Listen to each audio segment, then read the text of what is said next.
Hello everyone, welcome back to APC यानी अपना physics channel. My name is engineer DN Roy, ex faculty of super 30। तो हम लोग basic graphs पढ़ रहे थे।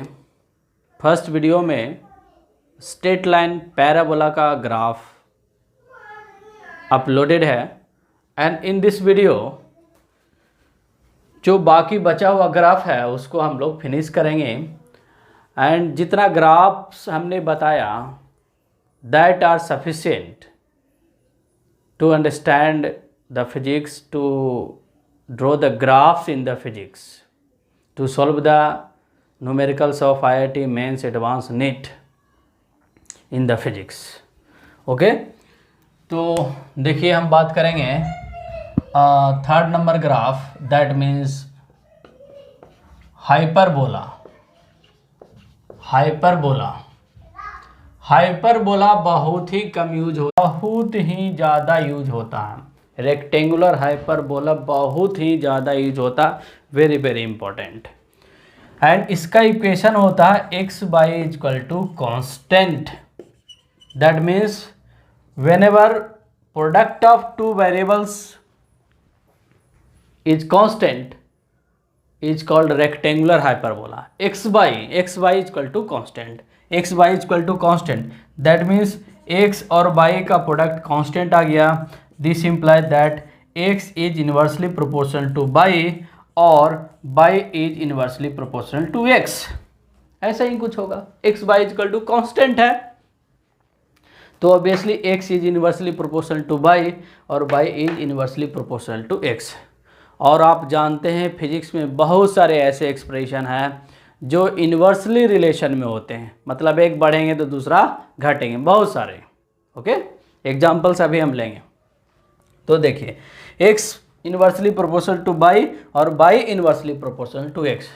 तो इसका ग्राफ कैसा होता है, ग्राफ देखने में कैसा लगता है, कैसे इसका ग्राफ ड्रॉ करते हैं, उस पर हम अभी बात करेंगे। देखिए this is the y, this is the x and this is the -x and this is the -y। Okay, तो इसका ग्राफ कुछ ऐसा होता है, इसका graph looks like that, it's graph looks like that. इसका ग्राफ ऐसा होता है, इसका ग्राफ कुछ ऐसा होता है, यू कैन सी इसका ग्राफ कुछ ऐसा होता है। फर्स्ट क्वाड्रेंट वाला ग्राफ फिजिक्स में बहुत ज़्यादा यूज होता है, बहुत ही ज़्यादा। फर्स्ट, सेकेंड, थर्ड, फोर्थ चारों क्वाड्रेंट में ग्राफ बनता है, आप मैथमेटिक्स में पढ़ेंगे। ओके, इस केस में कह सकते हैं y प्रोपोर्शनल टू x, इस केस में कह सकते हैं y प्रोपोर्शनल टू -x, इस केस में कह सकते हैं -y प्रोपोर्शनल टू -x, इस केस में कह सकते हैं -y proportional to x। But first quadrant वाला ग्राफ बहुत ही ज़्यादा यूज होता है, बहुत ही इंपॉर्टेंट है। देखिए एज फॉर एग्जाम्पल नंबर 1 की हम बात करें। सपोज दैट एक आप हीट एंड थर्मोडायनेमिक्स में हम पढ़ेंगे PV इक्वल टू क्या होता है, कांस्टेंट होता है। PV equal to constant, pressure and volume का प्रोडक्ट कांस्टेंट होता है। That means P inversely proportional to V, किसके लिए, आइसोथर्मल प्रोसेस। आप पढ़ेंगे आइसोथर्मल प्रोसेस में PV इक्वल टू कांस्टेंट होता है। That means P inversely proportional to V। Pressure बढ़ेगा तो वॉल्यूम घटेगा। एक पिस्टन है, इसे प्रेशर बढ़ाएंगे तो उसका वॉल्यूम क्या होगा, घटेगा। सपोज दैट ए पिस्टन है, लाइक दैट थर्मोडायनेमिक सिस्टम है, ये पिस्टन है, इसमें गैस है, इसमें प्रेशर अगर हम बढ़ाते हैं, प्रेशर इंक्रीज करेंगे तो ऑब्वियसली वॉल्यूम घटेगा, पिस्टन कुछ ऐसा आ जाएगा, पिस्टन का पोजीशन कुछ ऐसा हो जाएगा। दैट मीन्स प्रेशर बढ़ेगा तो वॉल्यूम घटेगा आइसोथर्मल प्रोसेस में। तो इस प्रोसेस के लिए ग्राफ कैसे ड्रॉ करते हैं, तो बहुत ही सिंपल है। इस प्रोसेस के लिए ऐसा ग्राफ ड्रॉ कर देते हैं, P बाई एक्सिस पे ले लेते हैं और एक्स एक्सिस पे V ले लेते हैं और ग्राफ कुछ ऐसा ड्रॉ कर देते हैं। Okay, PV equal to constant, isothermal process, heat and thermodynamics में हम लोग देखेंगे, पढ़ेंगे। देखिए एग्जाम्पल नंबर 2, बहुत सारे एग्जाम्पल है। रेक्टेंगुलर हाइपरबोला बहुत ज़्यादा यूज होता है। दैट मीन्स टू वेरिएबल्स का प्रोडक्ट कांस्टेंट हो जाए तो आपको ग्राफ ऐसा ही बनाना है, और 99% केसेस में ग्राफ फर्स्ट क्वाड्रेंट में बनेगा। कुछ ऐसे केसेस हैं जिसमें फोर्थ क्वाड्रेंट में भी, थर्ड क्वाड्रेंट में भी ग्राफ बनते हैं, वो आईआईटी की कुछ प्रॉब्लम में हमने देखा। अब देखिए दूसरा, सपोज दैट एक और ऐसा ही कुछ होता है, P V raise to the power gamma is equal to constant, ऐसा होता है। आइसोथर्मल एडियाबैटिक प्रोसेस का इक्वेशन होता है, P V gamma is equal to constant, P V gamma is equal to constant. That means you can see in this also P is inversely proportional to where V raise to the power gamma, और simply we can say P is inversely proportional to V. तो इसका भी graph ऐसा ही बनता है, but slope का difference होता है, बट स्लोप का डिफरेंस होता है, वो चैप्टर में हम बताएंगे। स्लोप का डिफरेंस होता है, एडियाबैटिक का slope minus gamma times slope of the isothermal होता है। ओके, वो चैप्टर्स में आपको समझ में आएगा, बट ग्राफ ऐसा ही होगा। Okay, and example number third, example number third, बहुत सारे ऐसे एक्सप्रेशन है, बहुत सारे मैकेनिक्स में भी देखेंगे। तो momentum P equal to M V अगर कांस्टेंट हो जाए तो एम और बी इन्वर्सली प्रोपोर्शनल हो गया तो ग्राफ रेक्टेंगुलर हाइपरबोला बनेगा। Okay, and suppose that electric field का इक्वेशन होता है, इलेक्ट्रिक फील्ड का इक्वेशन होता है के क्यू ओवर आर स्क्वायर होता है, where Q is the charge, K is the coulombic constant whose value is 9 × 10⁻⁹ electrostatic chapter में देखेंगे। तो you can see electric field is proportional to the R square, you can see electric field is inversely proportional to r square, sorry, you can see electric field is inversely proportional to r square। तो E and r square का product again constant आ गया, because k is the constant, q is the constant, तो graph कुछ ऐसा ही बनेगा। That's why it is very very important. अगर E and r के बीच ग्राफ बनाते हैं तो ग्राफ कुछ ऐसा ही बनता है, ग्राफ कुछ ऐसा बनेगा। r बढ़ेगा तो E घटेगा। यू कैन सी हाउ, देखिए suppose that at this value of R electric field is this, now at this value of R electric field is this, now at this value of R electric field is this. जैसे जैसे R बढ़ रहा है ना, electric field घट रहा है। Inversely proportional का, इन्वर्सली प्रोपोर्शनल का ग्राफ रेक्टेंगुलर हाइपरबोलिक होता है, like that। This is the standard equation of the rectangular the standard graph of the rectangular hyperbola, जो कि सारे क्वाड्रेंट्स में होता है, मैथमेटिक्स में यूज होता है। फिजिक्स में 99% केसेस में फर्स्ट क्वाड्रेंट वाला ग्राफ यूज होता है। ओके, तो इसको वीडियो पॉज करके इसको आप नोट कर लीजिए।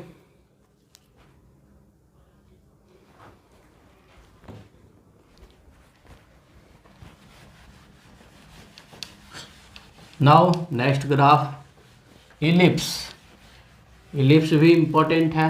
जब आप पढ़ेंगे ग्रेविटेशन, चैप्टर ग्रेविटेशन आप पढ़ेंगे, क्लास 11th का टॉपिक है, तो उसमें इलिप्स का इक्वेशन यूज होता है to solve the standard level problem. Ellipse का इक्वेशन यूज होता है। तो इलिप्स की बात करेंगे अब। इलिप्स,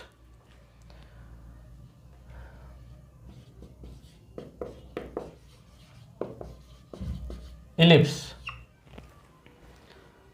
इलिप्स कुछ ऐसा होता है, इलिप्स कुछ ऐसा अंडाकार होता है, इसको हम इलिप्स कहते हैं। अंडाकार शेप को इलिप्स कहा जाता है। This is the x, this is the -x, this is the y and this is the -y। And इस पूरे लेंथ को ना 2a से रिप्रेजेंट किया जाता है। 2a this whole length is known as the 2a and this whole length is known as the represented by 2b।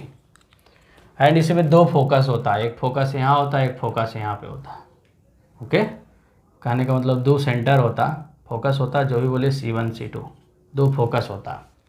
Okay, जब gravitation पढ़ाएंगे तो वहाँ पे Kepler's law of planetary motion पढ़ाएंगे, वहाँ पे हम इसका यूज करेंगे, इस कंसेप्ट का यूज करेंगे।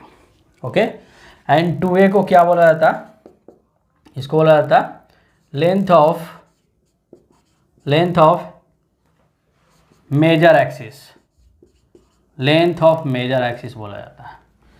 2a is called length of major axis, 2a is called length of major axis. देखिए बड़ा है ना, this length is more than this length, that's why called major. And 2b is called length of minor axis, 2a को बोला जाता है length of major axis and 2b को बोला जाता है length of minor axis, length of major axis, length of minor axis. अगर इसको डिवाइड कर देंगे तो सेमी मेजर एक्सिस हो जाएगा।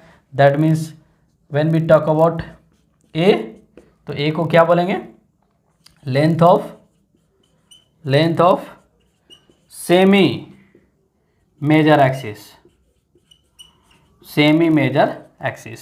सेम एज बी को क्या बोलेंगे, length of semi minor axis, length of semi minor axis, semi minor axis, simple. Okay, and इसका इक्वेशन क्या होता है, इसका इक्वेशन भी इम्पॉर्टेंट है। जब आप प्रॉब्लम सॉल्व करेंगे ना तो मे बी इक्वेशन से रिलेटेड प्रॉब्लम आ जाए, दैट मीन्स प्रॉब्लम सॉल्व करने को मिल जाए, एंड आता ही है। दैट मीन्स इक्वेशन कुछ इसका ऐसा होता है, x square over a square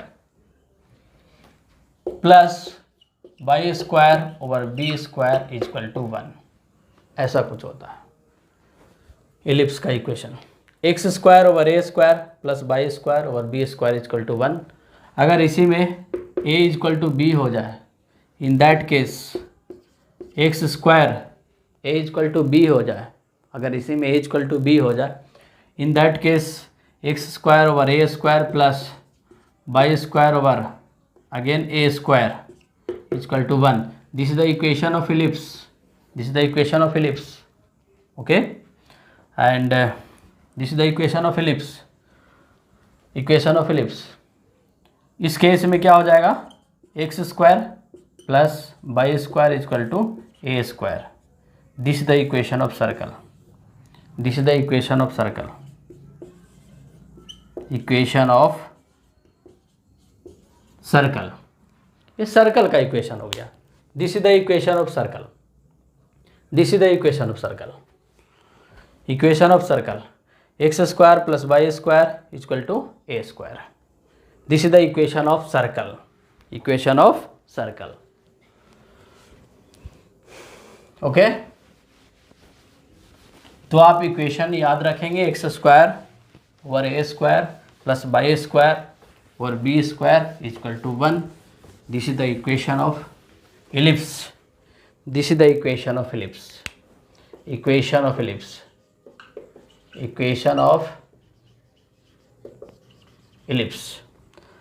a equal to b, suppose that a equal to b हो गया, that means 2a equal to 2b हो गया, तो ऑब्वियसली ये सर्कल बन जाएगा, सर्कल बन जाएगा। Circle is very special case of ellipse. Circle क्या है, इलिप्स का एक स्पेशल केस है। तो x square over a square plus y square over b square equal to 1। In this case this is equation of ellipse. इसी में ए equal to b हो जाए, उस केस में x square plus y square equal to a square, equation of circle. Okay, तो basically इतना ही use होता है फिजिक्स में। और कुछ बता देते हैं आपको। एंड सपोज दैट 6 नंबर में y equal to e raise to the power x का ग्राफ ड्रॉ करना हो, y equal to e raise to the power x का ग्राफ कैसा होता है, तो इसका ग्राफ कुछ ऐसा होता है। और फर्स्ट वीडियो में हमने आपको बताया, ग्राफ के फर्स्ट वीडियो में, कि एक बुक है प्ले विथ ग्राफ। अगर मैथ्स के स्टूडेंट हैं तो आप उसको परचेज कर सकते हैं और पढ़ सकते हैं, बहुत अच्छी बुक है अरिहंत पब्लिकेशन के। तो ग्राफ कुछ ऐसा होता है, y equal to e raise to the power graph ऐसा होता है। y इक्वल टू e⁻x का ग्राफ कुछ ऐसा होता है। ओके, यस, दिख रहा है सब कुछ। y इक्वल टू e⁻x का ग्राफ ऐसा होता है। Okay, and this is the equation of ellipse. और इसी में ना यहाँ पे माइनस आ जाता है तो हाइपरबोला का इक्वेशन हो जाता है। x² / a² minus y² / b² equal to 1 हो जाना, तो इक्वेशन ऑफ हाइपरबोला हो जाता है। बट अगर यहाँ पे +1 हो जाए तो इक्वेशन ऑफ इलिप्स हो जाता है। इन सारे इक्वेशंस को याद रखेंगे। क्वेश्चंस आते हैं प्रीवियस ईयर्स के क्वेश्चंस, अगर नीट का बनाएंगे, मेंस एडवांस के बनाएंगे तो मे भी आपको यूज करना पड़ जाए। Okay, and suppose that y equal to e⁻−x, इसका ग्राफ ड्रॉ करना हो तो इसका ग्राफ कैसे ड्रॉ करेंगे? e⁻−x। इन सारे ग्राफ को आपको याद रखना है फिजिक्स में अप्लाई करने के लिए। ऐसे मैथ्स वाले बच्चे तो डिटेल में पढ़ते ही हैं, बट बायोलॉजी वाले बच्चों को बहुत ज़्यादा प्रॉब्लम होता है। That's why very very important. Okay, तो e⁻−x का ग्राफ कुछ ऐसा हो जाता है। e⁻−x का ग्राफ लाइक दैट, इसी का मिरर इमेज होता है। आप मिरर ऐसे रखेंगे तो ऐसे मिल जाएगा, इधर मिरर रखेंगे तो ये वाली पार्ट मिल जाएगा। इसका मिरर इमेज होता है। That means is x by -x minus y equal to e⁻−x। Okay, e⁻x का ग्राफ एक्सपोनेंशियल ग्राफ ऐसा होता है और इसका ग्राफ ऐसा होता है। 8 में देखिए y equal to log x to the base e। log x का अगर ग्राफ ड्रॉ करना हो, दैट मीन्स log x का ग्राफ कैसा होगा, तो कैसे ड्रॉ करेंगे? ये भी इम्पोर्टेंट है, ये भी यूज होता है, तो केमिस्ट्री में भी यूज होता है। log x का ग्राफ केमिस्ट्री में भी यूज होता है, आई थिंक केमिकल काइनेटिक्स में यूज होता है, तो इम्पोर्टेंट है, प्रैक्टिस कर लेंगे। सिंपल है। log x का ग्राफ, तो log x का ग्राफ कुछ ऐसा होता है।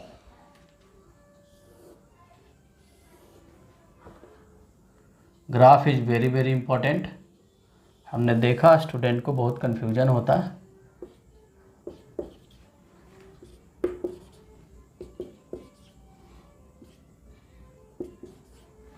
लाइक दैट, ये हो गया लाइक दैट, ऐसा कुछ होता है। ओके, एंड यू कैन सी, अगर इसकी बात करें इस क्वाड्रेंट की, इस पॉइंट का अगर हम क्वाड्रेंट लिखना चाहें तो क्या लिखेंगे हम? x1 0। x का वैल्यू 1 है तो y का वैल्यू 0 है।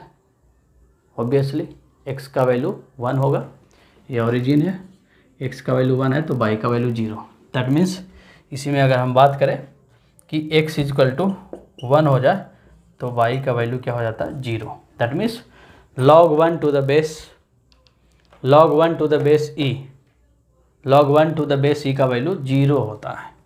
Meaning y equal to log 1 to the base e, इसका वैल्यू 0 होगा। x का value 1, you can see x का वैल्यू 1 तो y का वैल्यू 0, x का वैल्यू 1 तो y का वैल्यू 0। एंड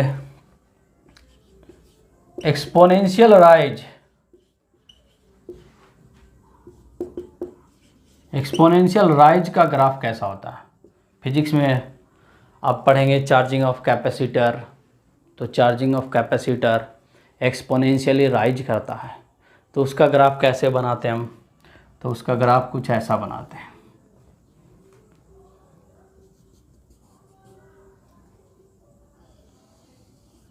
उसका ग्राफ कुछ ऐसा बनता है। एक्सपोनेंशियली राइज करे, जो चीज़ एक्सपोनेंशियली राइज करे उसका ग्राफ कुछ ऐसा बनता है। इनिशियली 0 था, कैपेसिटर पे कोई चार्ज नहीं था, बैटरी हमने उसमें कनेक्ट किया तो चार्ज स्टोर करना स्टार्ट किया, तो उसमें एक्सपोनेंशियली राइज होता है। लाइक दैट, एकदम से 100% नहीं होता। Suppose that this value is constant, ऐसे एसिम्पटोट्स हो जाएगा, पैरेलल हो जाएगा, कट नहीं करेगा। तो एक्सपोनेंशियली राइज हो, कोई भी चीज़ एक्सपोनेंशियली राइज करे, बहुत तेज़ी से राइज करे, तो उसका ग्राफ ऐसे बनाते हैं। And same as exponentially decay, exponentially decay मतलब घटना, fall, exponentially decay that means fall. कोई चीज़ एक्सपोनेंशियली फॉल करे, बहुत ज़्यादा फॉल करे, okay, such as discharging of capacitor. और आप पढ़ेंगे न्यूक्लियर फिजिक्स में पढ़ेंगे, एक्टिविटी, रेडियो एक्टिविटी में पढ़ेंगे, ओके। तो उस केस में एक्सपोनेंशियली डिके होता है, एक्सपोनेंशियली फॉल होता है। तो उस केस में ग्राफ कुछ ऐसा होता है, suppose that initially the value of anything is this much, and फिर फॉल करना स्टार्ट किया और कुछ ऐसा हो गया, लाइक दैट, फॉल किया। इनिशियली बहुत ज़्यादा था एंड बहुत तेज़ी से घटा, घटते घटते एंड इस एक्सिस के पैरेलल हो गया। Suppose that this is the y and this is the x, this is known as the exponentially fall, exponentially decay और exponentially fall. And exponential rise मतलब बहुत तेज़ी से बढ़ना, एक्सपोनेंशियली राइज। अगर कुछ ऐसा होगा तो ग्राफ ऐसा बनाएंगे, एक्सपोनेंशियली राइज, एक्सपोनेंशियल राइज का ग्राफ ऐसा बनाएंगे एंड एक्सपोनेंशियल फॉल का ग्राफ ऐसा बनाएंगे, ओके। तो these are the basic graphs. इसको आप प्रैक्टिस कर लीजिए, कॉपी पे बढ़िया से लिख लीजिए एंड ट्रस्ट में कि पूरे फिजिक्स में आपको कहीं कुछ प्रॉब्लम होने वाला नहीं है ग्राफ से रिलेटेड। इतना ही बेसिक्स ग्राफ है जो फिजिक्स में यूज होता है, इससे ज़्यादा यूज नहीं होता है। एडवांस लेवल में भी इसी में से एक दो ग्राफ को कनेक्ट कर देंगे तो एडवांस लेवल का ग्राफ बन जाएगा। आप देखेंगे कि हम जब चैप्टर्स पढ़ाएंगे, क्वेश्चन सोल्व करेंगे IIT मेंस एडवांस का, तो आप देखिएगा इन सारे ग्राफ्स में ही हम सेलेक्ट करेंगे और यूज करेंगे एंड प्रॉब्लम सॉल्व करेंगे, ओके।